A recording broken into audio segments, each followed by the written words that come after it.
Pois é, estou aqui de volta,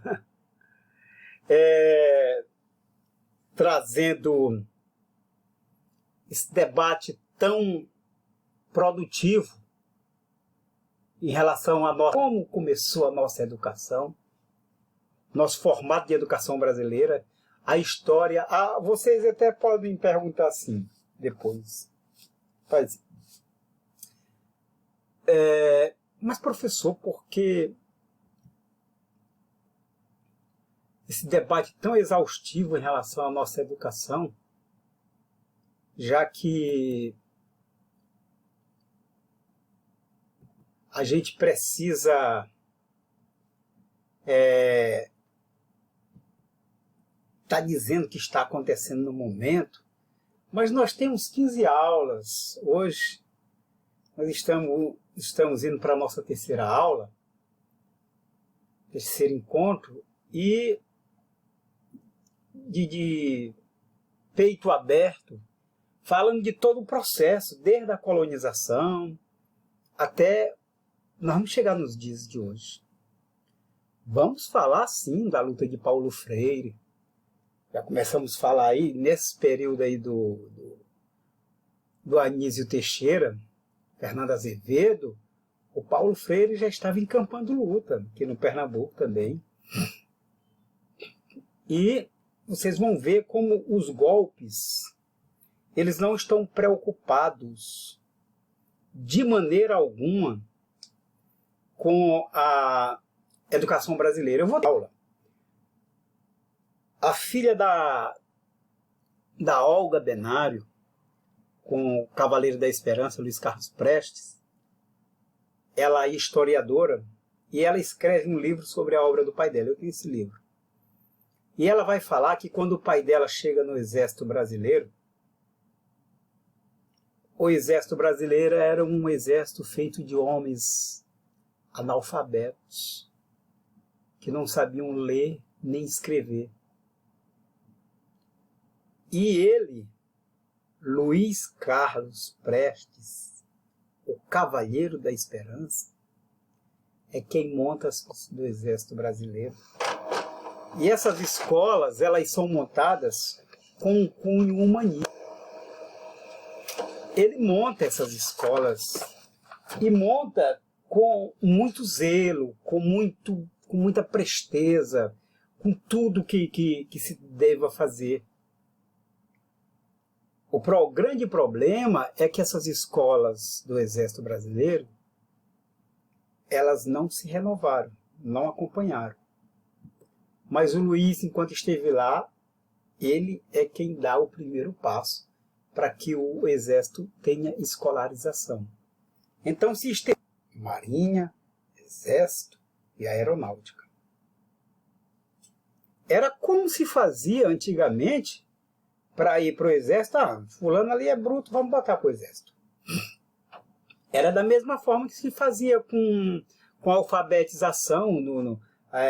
Aquela professora ali tem a cara ruim, a gente vai botar por meninozinho. Aí ela vai fazer eles se comportarem e aí eles vão se desarmarem. Era assim que fazia. Não havia uma preocupação pedagógica. Hoje vocês estão aqui numa sala de aula e nós estamos discutindo de como nasceu a educação brasileira. E alguns de vocês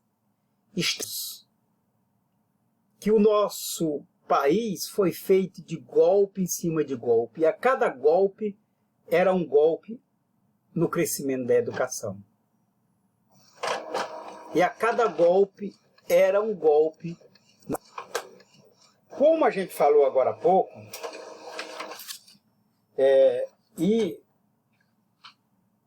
com conhecimento de causa, a instalação do Conselho de Educação em 1971, campanhas e movimento de alfabetização de adultos, além da expansão do ensino primário e superior, na fase que precedeu a aprovação da LDB, Lei de Diretrizes e Bases da Educação, em 1961, ocorreu um admirável movimento em defesa da escola pública, universal e gratuita. Como a Igreja Católica, ela sempre esteve junto à educação, em alguns momentos a igreja se preocupava com a educação pública, dizendo assim, não, é melhor que a igreja cuide. Se a gente percebeu, eu conversava com o Edilson, o Monsenhor Gesso, que foi pároco aqui, deu uma grande contribuição para a educação no município de Pedreiras. Em colégios importantes aqui. Ele ajuda a fundar o Colégio Correia de Araújo, o Ateneu, ele também as escolas das irmãs, que hoje que é na rua, aqui Crescêncio Raposo, que chama Rua dos Correios, onde esse prédio do Elcinho após o IEMA, ali era o convento e a escola das irmãs. Mas, com a chegada do padre Jacinto, em 1972, ele acabou essa estrutura educacional. É certo que ele organizou as sedes, as bases, mas interrompeu esse ciclo. O Frei Raimundo, na Trizidela, quando veio para lá, ele monta o Santo Antônio de Pádua. Colégio que eu estudei. E foi um colégio muito respeitado. Depois esse colégio passou para as mãos do município. Tinha as escolas da área também montada pelo Frei Raimundo e pelo Frei Tadeu. Só para vocês observarem como a igreja se preocupava com a educação. E depois vieram e implantaram o Frei Germano. E vocês viram como o Frei Germano deu certo. Agora o Frei Germano foi vendido, infelizmente, para o município. Não estou tirando nenhum mérito do município da Trizidela. Estou tirando era o modelo de como eles faziam uma parceria. Depois o Ministério Público andou intervindo, coisa tal, não podia. E como o Frei Germano deu certo nas séries iniciais e até o 9º ano. Quando a criança vinha do Frei Germano, que vinha ou para o Olindina, ou para o Oscar Galvão, ou para o Batista São Francisco, quem é professor lá sabe que sentia a diferença no traquejo, na discussão, ir lá na frente defender, na concepção de mundo, era diferenciado. Então, quando se aplica a educação com qualidade, como se preconizou na LDB de 61, que era uma educação assim, aí logo espalharam a história que os comunistas iam tomar o Brasil. Se fosse tempo comum, igualdade para todos, seria bom, né? O movimento de 1964 interrompeu essa tendência.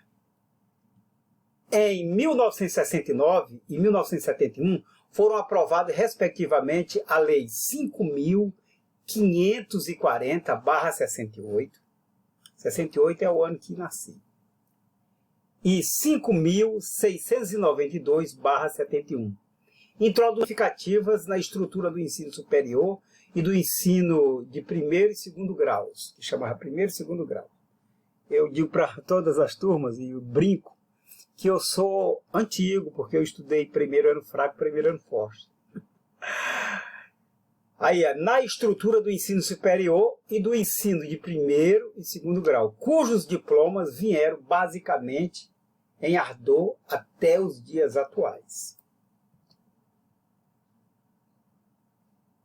Até os dias. A Constituição de 1988, que é a nossa Constituição Cidadã, promulgada após amplo movimento de redemocratização no país, procurou introduzir inovação e compromisso com destaque para a universalização do ensino fundamental e educação do analfabetismo. Aí, eu digo olhando para vocês, é onde estão os que as pessoas chamam de comunistas. Porque, às vezes, não adianta você dizer assim, política é ruim. Não é.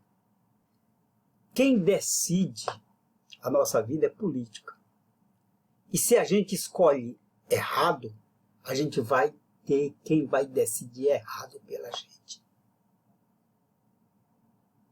Por isso que é importante você saber em quem você votou para deputado federal, para deputado estadual, para senador. Talvez tem gente aqui na turma que não lembra qual foi o deputado federal que votou na última eleição ou então na penúltima. Não vai lembrar, porque votou porque alguém pediu, não porque acreditava na trajetória da pessoa. E a pessoa foi lá e votou contra o trabalhador. Muitas vezes é assim. E a Constituição de 88 preconizou lá a universalização do ensino fundamental e a erradicação do analfabetismo. Teve muita briga que quando a gente chegar para essa estrutura aqui, para essa outra estrutura na outra aula, a gente vai começar a discutir isso. Muita briga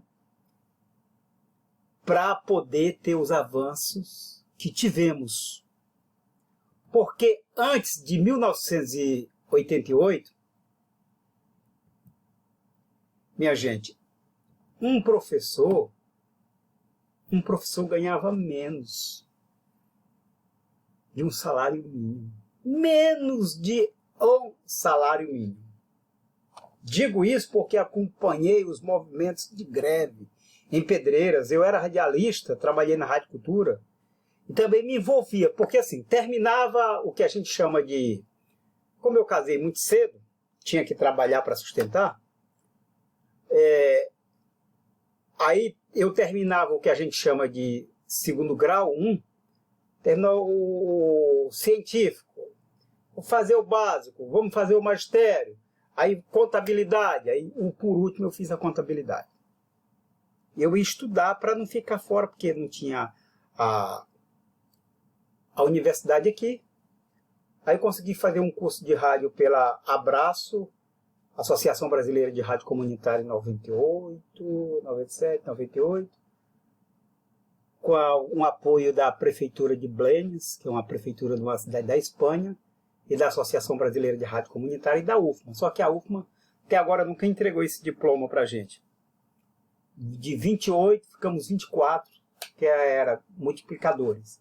Depois fui estudar letras na FAES, graduei, pós-graduei, fiz 2 pós, depois na UEMA fiz História. E agora estou estudando, é evidente que não é fonte de debate daqui, estou estudando também um mestrado no Paraguai, era até para defender agora, mas em detrimento da pandemia, vamos ver se vai para o início do ano. Beleza, mas é isso que aconteceu. Isso que aconteceu. A Constituição de 88 foi muito importante para os passos que hoje a gente dá, colocando política de Estado.